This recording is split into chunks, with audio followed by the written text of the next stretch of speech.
Transfert, rumeur, négociation et prêt, des termes qui renvoient au mercato. Un mercato comme le journal que nous vous présentons aujourd'hui. Nous allons d'abord débuter avec les joueurs africains. C'est pourquoi nous installons Serigne Saliou Seck. Serigne Saliou, bonsoir et bienvenue. Merci Mamoun, bonsoir à vous et bonsoir aussi chers téléspectateurs d'Afrique Sportive. On va débuter avec un talent très confirmé dans le continent. Il s'agit d'Hakim Ziyech. Hakim Ziyech qui veut relever un nouveau challenge en janvier. Et parmi les options qui s'offrent à lui, il y a le FC Barcelone. Juan Laporta, le président Blaugrana, serait prêt à miser sur lui. D'après ce que révèle le quotidien Sport, un prêt serait à l'étude avec l'idée de partager le salaire du Marocain, 7 millions d'euros avec Chelsea. Les Blues n'auraient rien contre cette solution à condition qu'il n'y ait pas d'option d'achat incluse dans le deal. Pour rappel, Hakim Ziyech avait rejoint les rangs de Chelsea à l'été 2020 et contre un montant de 40 millions d'euros. Le joueur n'a pas de temps de jeu du côté de Chelsea.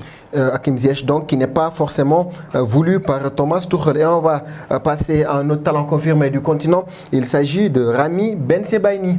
Rami Bensebaini sous contrat avec le Borussia Mönchengladbach pourrait faire ses valises dès les mois prochains. En effet, l'ancien joueur du Stade Rennais qui réalise un bon début de saison avec la formation allemande serait dans le viseur d'un cadre européen. Il s'agirait de l'Inter Milan. Si l'on en croit les dernières informations de la Gazzetta dello Sport, le Bayern et l'AC Milan seraient aussi sur ses traces. Âgé de 26 ans, il a marqué 2 buts et délivré 2 passes décisives, toutes compétitions confondues. Effectivement, Rami Bensebaini qui a un profil assez intéressant. Et on va terminer avec le Guinéen Mohamed Bayo.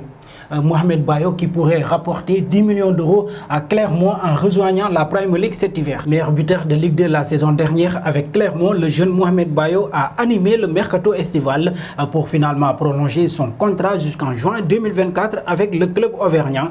Quelques grands noms de Ligue 1 comme Lille, l'AS Saint-Etienne ou encore les Girondins de Bordeaux avaient notamment manifesté leur intérêt en août dernier. Les 3 clubs pistent le joueur de 23 ans mais sa valeur a explosé, Mamoun. Mohamed Bayo, oui, certainement, parce que c'est un attaquant assez prolifique du côté du Clermont. Et là, nous arrivons au terme donc de cette partie Afrique. Merci beaucoup, Serigne Saliou. Merci à vous, Mamoun, et merci aussi, chers téléspectateurs d'Afrique Sport. On va enchaîner avec la seconde partie de ce journal du Mercato.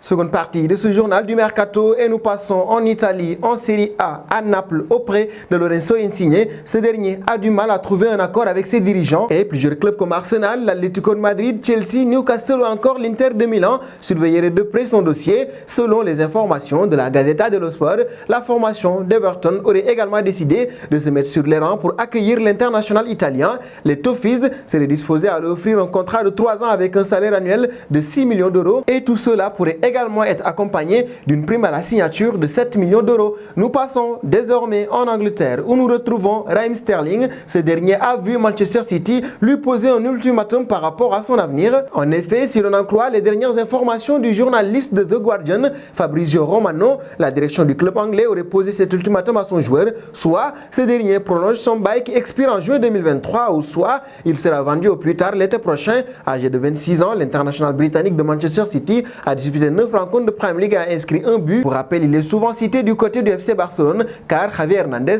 veut le voir dans son équipe. Et parlant de Javier Hernandez, le FC Barcelone également sait comment s'en tenir pour ce qui est de l'avenir de Philippe Coutinho. Ce dernier a dit non à Newcastle. Les Magpies recherchent des renforts pour leur équipe et débutent leur projet qui doit amener l'équipe du nord-est de l'Angleterre vers les sommets européens dans les prochaines années. Mais ce sera sans l'international brésilien. Ce dernier souhaite rester au FC Barcelone, surtout depuis le changement d'entraîneur et l'arrivée de Javier aux commandes. Coutinho, 29 ans, n'a marqué que 16 buts en 4 saisons de Liga à Barcelone depuis son transfert de Liverpool pour 120 millions d'euros. Mais pour le moment, Philippe Coutinho est considéré comme un véritable flop du côté du FC Barcelone. Passons désormais dans le dossier Erling Haaland. Ce dernier est cité notamment du côté du Real de Madrid, mais également du Paris Saint-Germain et le club parisien vire en tête dans cette course à la signature du Norvégien. Directeur sportif du Paris Saint-Germain, Leonardo apprécie le profil de l'attaquant du BVB.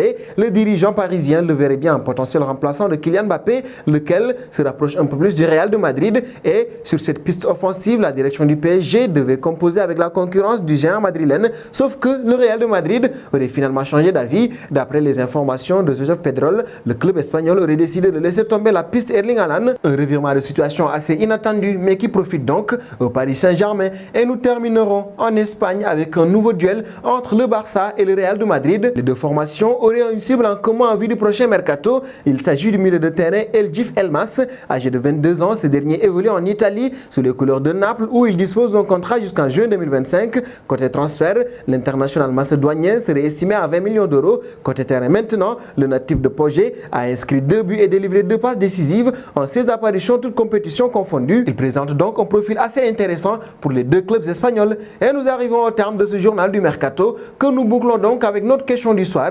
Erling Haaland au Paris Saint-Germain, qu'en pensez-vous? Vos réponses seront attendues en commentaire. En attendant, n'hésitez pas à vous abonner sur Afrique Sport pour ne rien manquer des informations autour du Mercato.